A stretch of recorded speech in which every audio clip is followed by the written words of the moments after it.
ഞാൻ ഇന്ന് നിങ്ങളുമായി ഷെയർ ചെയ്യാൻ പോകുന്ന ടെസ്റ്റിമണിയുടെ അവസാന ഭാഗത്ത് ഒരു യൂട്യൂബ് വീഡിയോ മെൻഷൻ ചെയ്യും. അത് നിങ്ങൾ കാണണം. കാരണം ഞാൻ ഇന്ന് ചെയ്യുന്ന ഈ ടെസ്റ്റിമണി വാക്കുകൾ കൊണ്ട് വിവരിക്കാൻ കഴിയുന്നതിനും അപ്പുറമാണ്. ആ ആദിവാസി ഗോത്രത്തിൽ നടന്ന ക്രൂരതകളും അന്ധവിശ്വാസവും, മിഷണറിമാർ കൊല്ലപ്പെട്ടതും, തൻ്റെ പിതാവ് കൊല്ലപ്പെടുന്നത് കേൾക്കുമ്പോൾ ആ ചെറിയ കുട്ടിയുടെ സങ്കടവുമൊക്കെ എനിക്ക് വാക്കുകൾ കൊണ്ട് വിവരിക്കാൻ പരിമിതിയുണ്ട്. നിങ്ങൾ ഈ സ്റ്റോറി മലയാളത്തിൽ കേട്ട ശേഷം ഇതിൻ്റെ ദൃശ്യാവിഷ്കാരം കാണുക. എനിക്കുറപ്പാണ് സുവിശേഷത്തെക്കുറിച്ച് അല്ലെങ്കിൽ ദൈവവേലയെക്കുറിച്ചുള്ള നിങ്ങളുടെ കാഴ്ചപ്പാടുകൾ മാറുവാൻ അത് സഹായിക്കും. റേച്ചൽ സെയിൻറ്റ് സഹോദരനെ സുവിശേഷ വിരോധികൾ കൊലപ്പെടുത്തിയപ്പോൾ ദൈവസ്നേഹത്താൽ അവരെ സുവിശേഷീകരിക്കുക എന്ന ദൗത്യം ഏറ്റെടുത്ത വനിത.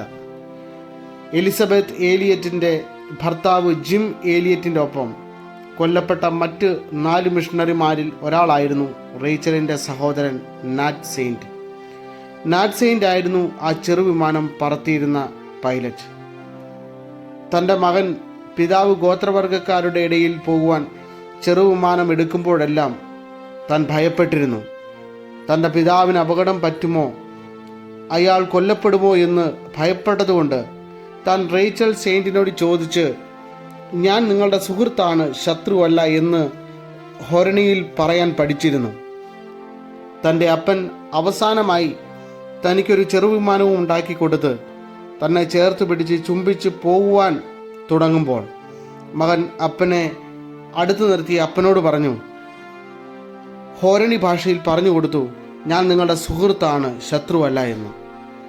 അവരെ കാണുമ്പോൾ ഇത് പറയണമെന്ന് പ്രത്യേകം താൻ അപ്പനെ ഓർപ്പിക്കുകയും ചെയ്തു. നാറ്റ് സെയിൻറ്റിനെ കുന്തം കൊണ്ട് അവർ കുത്തി വീഴ്ത്തിയപ്പോൾ മരണവേദനയിൽ താൻ കിടന്നുകൊണ്ട് അവസാനം അവരോട് പറഞ്ഞത് ഈ വാക്കുകളായിരുന്നു, ഞാൻ നിങ്ങളുടെ സുഹൃത്താണ് എന്ന്. ഈ മിഷണറിമാരുടെ ചെറുവിമാനത്തിൽ തോക്കുകൾ ഉണ്ടായിരുന്നു. എന്നിട്ടും അപകടം നേരിട്ടപ്പോൾ അവർ ആരും തോക്കെടുത്ത് വെടിവെച്ചില്ല.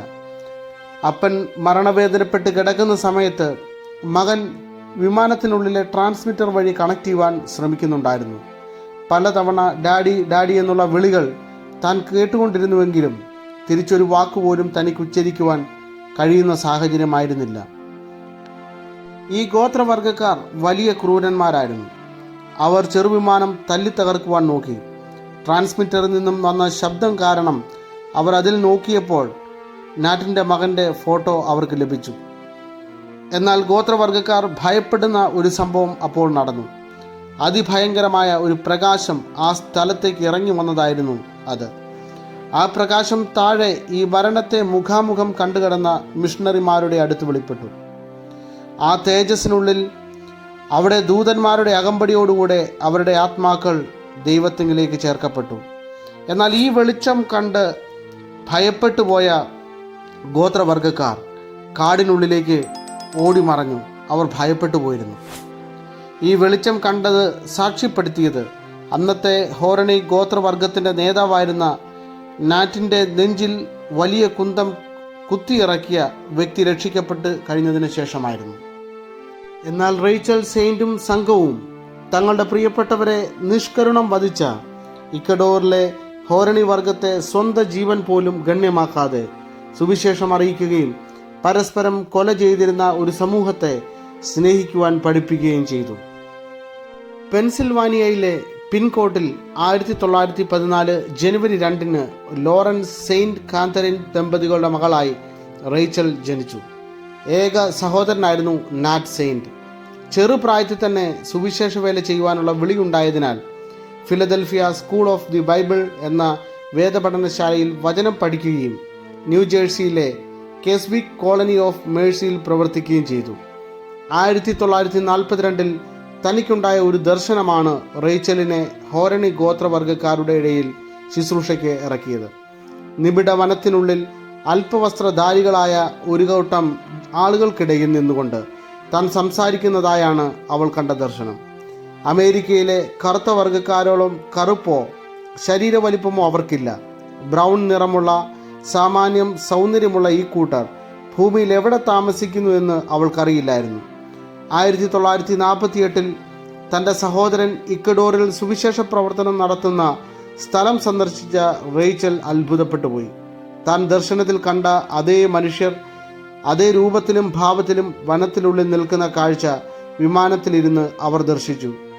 തൻ്റെ കർമ്മമണ്ഡലം തിരഞ്ഞെടുക്കുവാൻ റേച്ചലിന് ഒരു പുനരാലോചന ആവശ്യമില്ലായിരുന്നു.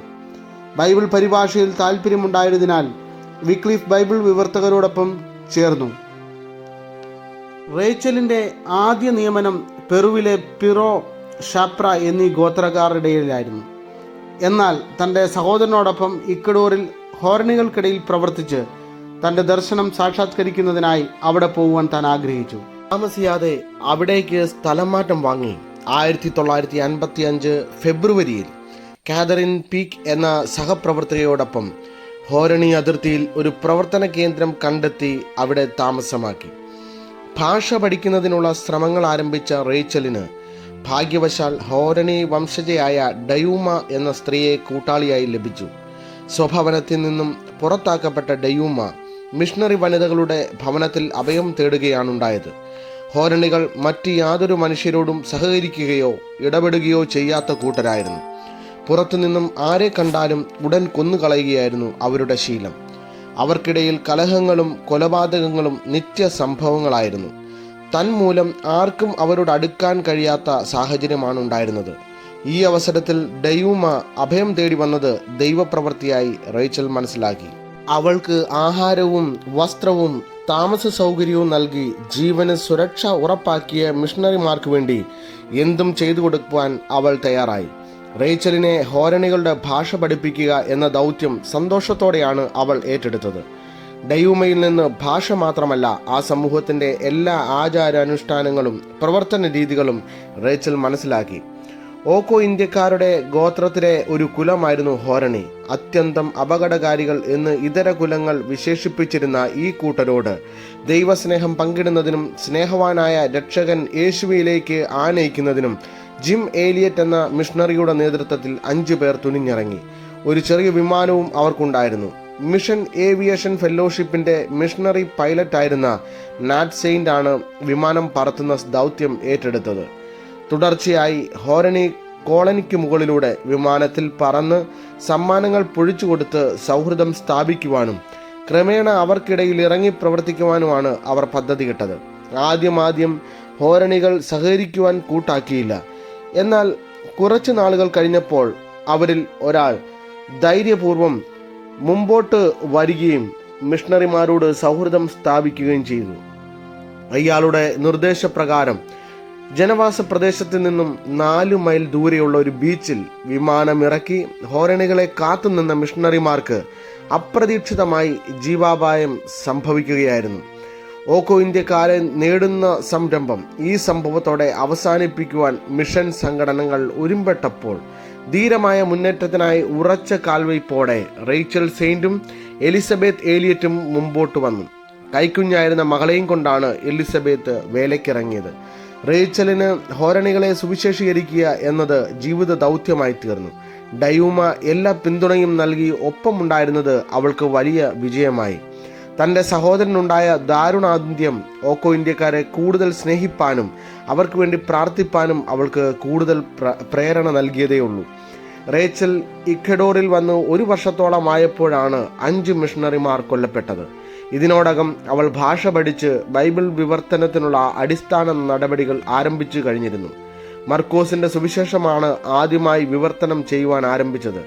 1956 ജനുവരിയിലാണ് സഹോദരനടക്കം മിഷണറിമാർ കൊല്ലപ്പെട്ടത്. ഡയൂമയോടൊപ്പം 1957 അമേരിക്കയിലെത്തിയ റേച്ചലിന് വൻ സ്വീകരണമാണ് ലഭിച്ചത്.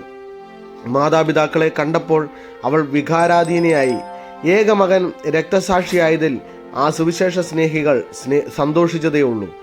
മകനു പിന്നാലെ മകളും ആ ദൗത്യത്തിന്റെ പിന്തുടർച്ചക്കാരിയാകുമ്പോൾ വീണ്ടും പുത്രനഷ്ടം എന്ന ദുഃഖം അനുഭവിക്കുവാനുള്ള കൃപ ലഭിക്കണമെന്ന് മാത്രമേ അവർ ആഗ്രഹിച്ചുള്ളൂ. സുവിശേഷത്തിനു വേണ്ടി ആ മാതാപിതാക്കൾ കൊടുത്ത വില ഇന്നും ജ്വലിക്കുന്ന ഓർമ്മകൾ തന്നെ. 5 പുരുഷന്മാർ മരണത്താൽ പരാജയപ്പെട്ട സുവിശേഷ ദൗത്യം ധൈര്യപൂർവ്വം ഏറ്റെടുത്ത ആ 2 സ്ത്രീകൾക്ക് സ്നേഹം മാത്രമായിരുന്നു ആയുധം.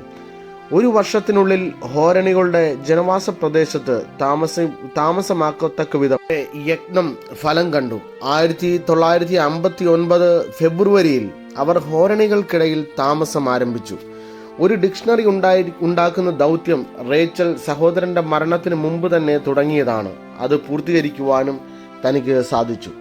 ഇക്വഡോർ ഗവൺമെന്റിന്റെ അനുമതിയോടെ മിഷണറി പ്രവർത്തനങ്ങൾ ഹോരണികൾക്കിടയിൽ ആരംഭിച്ചു. ഭാഷാ പഠനത്തോടൊപ്പം സുവിശേഷീകരണവും നടത്തിവന്ന റേച്ചലും എലിസബത്തും തങ്ങളെ ദൈവം അത്ഭുതകരമായി ഉപയോഗിക്കുന്നതിൽ സന്തോഷിച്ചു. അനേകർ ക്രിസ്തീയ വിശ്വാസം സ്വീകരിച്ച് പരമ്പരാഗതമായ കൊല്ലും കൊലയും അവസാനിപ്പിച്ച് നന്മയുടെ വഴിയിൽ സഞ്ചരിച്ചു തുടങ്ങി. മിഷണറിമാർ താമസിച്ചിരുന്ന സ്ഥലത്തിന് ചുറ്റുമുള്ള പ്രദേശങ്ങളിലെ ഭൂരിപക്ഷം ജനങ്ങളും ക്രിസ്തീയ വിശ്വാസികളാവുകയും ബഹുഭാരിത്വം ഉപേക്ഷിച്ച് വിശുദ്ധ ജീവിതം നയിക്കുകയും ചെയ്തു. മാന്യമായി വസ്ത്രം ധരിക്കുവാനും വീടുകൾ കെട്ടി കുടുംബമായി താമസിക്കുവാനും ആരംഭിച്ചു. എല്ലായിടത്തും സമാധാനവും സന്തോഷവും ഉണ്ടായി. വഴക്കോ പ്രശ്നങ്ങളോ ഉണ്ടായാൽ പ്രായമുള്ളവർ അത് പറഞ്ഞു പരിഹരിക്കുകയും വീണ്ടും സ്നേഹത്തോടെ കഴിയുകയും ചെയ്തു. ഭരണാധികാരികൾക്ക് പോലും ഈ അത്ഭുതകരമായ മാറ്റത്തിൽ ആശ്ചര്യപ്പെടുകയും റേച്ചലിനെയും എലിസബത്തിനെയും അഭിനന്ദിക്കുകയും ചെയ്തു. യാഥാസ്ഥിതികരായ ഹോരണികൾക്ക് പക്ഷേ ഈ മാറ്റം ഉൾക്കൊള്ളുവാൻ കഴിഞ്ഞില്ല. വിദേശ മിഷണറിമാർ മതം മാറ്റം നടത്തുന്നുവെന്നും പരമ്പരാഗത ഹോരണി സംസ്കാരം തുടച്ചു നീക്കുവാനുള്ള ശ്രമം നടത്തുന്നുവെന്നും അവർ ആരോപിച്ചു. മിഷണറിമാരെയും ക്രിസ്തീയ വിശ്വാസം സ്വീകരിച്ച് പുതിയ ജീവിത രീതികൾ അനുഷ്ഠിക്കുന്ന സകലരെയും കൊന്നൊടുക്കി ഈ മാർഗത്തെ എന്നേക്കുമായി ഇല്ലായ്മ ചെയ്യുവാൻ അവർ പദ്ധതികൾ ആവിഷ്കരിച്ചു. അവരോട് എതിർത്ത് നിൽക്കുവാനോ യുദ്ധം ചെയ്ത് തോൽപ്പിക്കുവാനോ തങ്ങൾക്ക് ശേഷിയില്ലാത്തതിനാലും അങ്ങനെയൊരു നടപടി ക്രിസ്തീയതയ്ക്ക് ചേർന്നതല്ലാത്തതുകൊണ്ടും റേച്ചലും കൂട്ടരും ദൈവത്തിൽ മാത്രം ആശ്രയിച്ച് പ്രാർത്ഥന ആരംഭിച്ചു. താമസിയാതെ ഹോരണികൾക്കിടയിൽ പോളിയോ രോഗം പടർന്നു പിടിച്ചു. 1969 ഇത് സംഭവിച്ചത്. അനേകർ മരണമടയുകയും അംഗവൈകല്യമുള്ളവരായി തീരുകയും ചെയ്തു. എന്നാൽ റേച്ചലും കൂട്ടരും താമസിച്ചിരുന്ന പ്രദേശത്ത് രോഗബാധ ഉണ്ടായില്ല. യുദ്ധത്തിന് കോപ്പുകൂട്ടിയവരിൽ പലരും രോഗത്താൽ മരണമടഞ്ഞു. മറ്റുള്ളവർ ഭയപ്പെട്ട് ആ യജ്ഞം ഉപേക്ഷിക്കുകയും അത്ഭുതവാനായ ദൈവത്തെക്കുറിച്ച് അറിയുവാൻ മിഷണറിമാരുടെ അടുക്കൽ കൂടി വരികയും ചെയ്തു. പ്രമുഖങ്ങളായ ചില കോളനികൾ പൂർണ്ണമായും രോഗത്തിന്റെ പിടിയിലായപ്പോൾ കുടുംബങ്ങൾ പ്രത്യേക വീടുകളിൽ താമസിച്ചാലുള്ള പ്രയോജനം അവർക്ക് പറഞ്ഞു കൊടുക്കുവാൻ റേച്ചലിന് സാധിച്ചു. വലിയ കോളനികളായി അനേക കുടുംബങ്ങൾ ഒന്നിച്ച് താമസിക്കുന്നതായിരുന്നു ഹോരണികളുടെ പതിവ്. ഇതുമൂലം അവിശുദ്ധ ബന്ധങ്ങളും കലഹങ്ങളും പതിവായിരുന്നു. ശുചിത്വത്തിൽ വേണ്ടത്ര ശ്രദ്ധിക്കാതിരുന്നത് രോഗങ്ങൾ പടർന്നു പിടിക്കുവാനും കാരണമായി.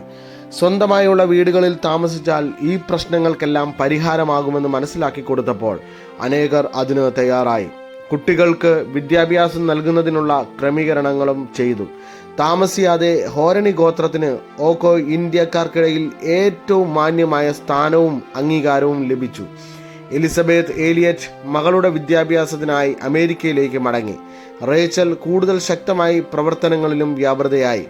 1965 മർക്കോസിന്റെ സുവിശേഷം വിവർത്തനം ചെയ്ത് അച്ചടിച്ച് വിതരണം ചെയ്യുവാനും അവർക്ക് സാധിച്ചു. സഹോദരന്റെ ഘാതകരിൽ ഒരാളായ കീമോ ക്രിസ്തീയ വിശ്വാസം സ്വീകരിച്ച് മിഷണറിയായി. നാറ്റ് സെയിന്റിന്റെ മക്കളായ സ്റ്റീവിനെയും കാത്തിനെയും സ്നാനപ്പെടുത്തിയത് ഇദ്ദേഹമാണ്. എന്നാൽ സ്ഥിതിഗതികൾ മാറിമറിഞ്ഞത് പെട്ടെന്നായിരുന്നു. റേച്ചലിന്റെ പ്രവർത്തനങ്ങളെക്കുറിച്ച് കുറ്റകരമായ ആരോപണങ്ങൾ മിഷണറി സംഘടനയുടെ അധികാരികളുടെ ശ്രദ്ധയിൽപ്പെട്ടു. അമേരിക്കൻ സംസ്കാരം പൂർണ്ണമായും ജനങ്ങളിൽ അടിച്ചേൽപ്പിക്കുവാൻ അവർ തയ്യാറല്ലായിരുന്നു. സംഘടനയുടെ പല ചിട്ടകളും ജനങ്ങളുടെ സൗകര്യാർത്ഥം അയവ് വരുത്തിയാണ് റേച്ചൽ നടപ്പിലാക്കിയത്. ജെയിംസ് യോസ്റ്റ് എന്ന മിഷണറിയെ റേച്ചലിന്റെ പ്രവർത്തനങ്ങൾ നിരീക്ഷിച്ച് റിപ്പോർട്ട് സമർപ്പിക്കുവാൻ 1973 നിയോഗിച്ചു. 10 വർഷത്തിലധികം ഹോരണികൾക്കിടയിൽ പ്രവർത്തിച്ച മിഷണറിയായിരുന്നു ജെയിംസ്. അദ്ദേഹത്തിന്റെ റിപ്പോർട്ട് റേച്ചലിന് ഒട്ടും അനുകൂലമായിരുന്നില്ല. 1976 റേച്ചലിനോട് പിരിഞ്ഞു പോകണമെന്ന് ആവശ്യപ്പെട്ടു. SIL എന്ന മിഷണറി സംഘടനയിൽ നിന്നും വിരമിക്കുവാനും ഹോരണികൾക്കിടയിൽ പ്രവർത്തനം തുടരുവാനും റേച്ചൽ തീരുമാനിച്ചു. അമേരിക്കയിലേക്ക് മടങ്ങിപ്പോയി രാജിക്കത്ത് നൽകിയ ശേഷം റേച്ചൽ വിവിധ സഭകളും സംഘടനകളും സന്ദർശിച്ച് ഫണ്ട് ശേഖരണം നടത്തി. ദൈവം തന്നോടുകൂടെ ഉണ്ടായിരുന്നതിനാൽ അനേകർ സഹായഹസ്തവുമായി മുമ്പോട്ട് വന്നു. തുടർന്നുള്ള 20 വർഷങ്ങൾ വളരെ സ്തുത്യർഹമായ നിലയിൽ പ്രവർത്തനങ്ങൾ നടത്തുവാനും ഹോരണികൾക്കായി വീടുകൾ, സഭാമന്ദിരങ്ങൾ, സ്കൂളുകൾ എന്നിവ നിർമ്മിക്കുവാനും ദൈവം റേച്ചലിന് കൃപ നൽകി. 80-ാം വയസ്സിൽ 1994 നവംബർ 11-ാം തീയതി ഈ മഹതി തൻ്റെ വേല തികച്ച് നിത്യവിശ്രമത്തിനായി യാത്രയായി. പെട്ടെന്നുണ്ടായ ക്യാൻസർ ആയിരുന്നു മരണകാരണം. ഹോരണികൾക്കിടയിൽ അവർ താമസിച്ചിരുന്ന ടോണാംപറിൽ റേച്ചൽ സെയിന്റിനെ അടക്കം ചെയ്തു. ദൈവം നൽകിയ ദർശനം സാക്ഷാത്കരിക്കുന്നതിനായി കാഠിന്യമേറിയ പാതകളിൽ സഞ്ചരിക്കുകയും ഏകയായി ജീവിത നൗക തുഴഞ്ഞ് ലക്ഷ്യസ്ഥാനത്തെത്തുകയും ചെയ്ത ധീരവനിതയാണ് റേച്ചൽ സെയിന്റ് എന്ന മിഷണറി. ഇക്കഡോറിൽ ഹോരണി ഗോത്രവർഗത്തെ സുവിശേഷീകരിക്കുന്നതിനായി ആദ്യമിറങ്ങിയ ഏക സഹോദരൻ നാറ്റ് സെയിന്റ് ക്രൂരമായി വധിക്കപ്പെട്ടപ്പോൾ റേച്ചൽ ആ വെല്ലുവിളി ഏറ്റെടുത്തു. പുരുഷന്മാർ പരാജയപ്പെടുന്നിടത്ത് സ്നേഹവും ആർദ്രതയും ആയുധമാക്കി സ്ത്രീകൾ വിജയം വരിക്കുന്നതിൻ്റെ മകുടോദാഹരണം കൂടിയാണ് റേച്ചലിൻ്റെ ജീവിതകഥ. പ്രതിസന്ധികൾ കണ്ട് പകച്ചു നിൽക്കുന്നവരെ ദൈവത്തിന് ഉപയോഗിക്കാനാവില്ല. ധൈര്യപൂർവ്വം അതിലേക്ക് ഇറങ്ങിച്ചെല്ലുമ്പോൾ അഭിമുഖീകരിക്കുവാനുള്ള കൃപ ദൈവം പകർന്നു നൽകും. ഹോരണി സമൂഹത്തെ സുവിശേഷ സത്യങ്ങൾ അറിയിച്ച് ക്രിസ്തുവിലേക്ക് ആനയിച്ച റേച്ചൽ കേവലം ഒരു മിഷണറി മാത്രമായിരുന്നില്ല. ഒരു ഗോത്രവർഗത്തെ മുഴുവൻ പുനരുദ്ധരിച്ച് അവർ അനുവർത്തിച്ചിരുന്ന ക്രൂരവും അപരിഷ്കൃതവുമായ ജീവിതചര്യകൾ മാറ്റി ഉന്നത നിലവാരമുള്ള ജീവിതത്തിലേക്ക് അവരെ കൈപിടിച്ചുയർത്തിയ അമ്മയായിരുന്നു അവർ. സ്നേഹത്തിന് മുമ്പിൽ വാളും കുന്തവും നിശ്ചലമായപ്പോൾ അനേകരുടെ ജീവൻ സംരക്ഷിക്കപ്പെട്ടു. എന്നാൽ സ്നേഹത്തെ യുദ്ധം കൊണ്ട് പരാജയപ്പെടുത്തുവാൻ ശ്രമിച്ചവർ വിട്ടുവീഴ്ചയ്ക്ക് തയ്യാറാകാതെ വന്നപ്പോൾ പ്രാർത്ഥന മാത്രമായിരുന്നു ശരണം. ദൈവം അയച്ച ബാധയുടെ മുമ്പിൽ വീണ്ടും പോരാളികൾ കുമ്പിട്ട് കിടന്നു. സുവിശേഷ വയൽ ഒരു പോർക്കളമാണ്. ഇവിടെ വാളും തോക്കും ബോംബും ഒന്നുമല്ല യുദ്ധായുധങ്ങൾ. ദൈവസ്നേഹത്താലും പ്രാർത്ഥനയാലും ഏത് മാരകായുധങ്ങളെയും നേരിടണമെന്ന് റേച്ചൽ സെയിന്റ് നമ്മെ പഠിപ്പിക്കുന്നു. നശിച്ചു പോകുന്ന ആത്മാക്കളോടുള്ള ആഴമായ സ്നേഹം നമ്മിൽ വേരൂന്നട്ടെ. പ്രാർത്ഥനയാൽ അവരിൽ പരിശുദ്ധാത്മാവ് പരിവർത്തിക്കട്ടെ. അവർ നമുക്ക് എന്തെല്ലാം ദോഷം ചെയ്തിരുന്നാലും മനഃപൂർവ്വമായി ക്ഷമിച്ച് രക്ഷയുടെ സന്ദേശവുമായി പ്രയാണം തുടരാം.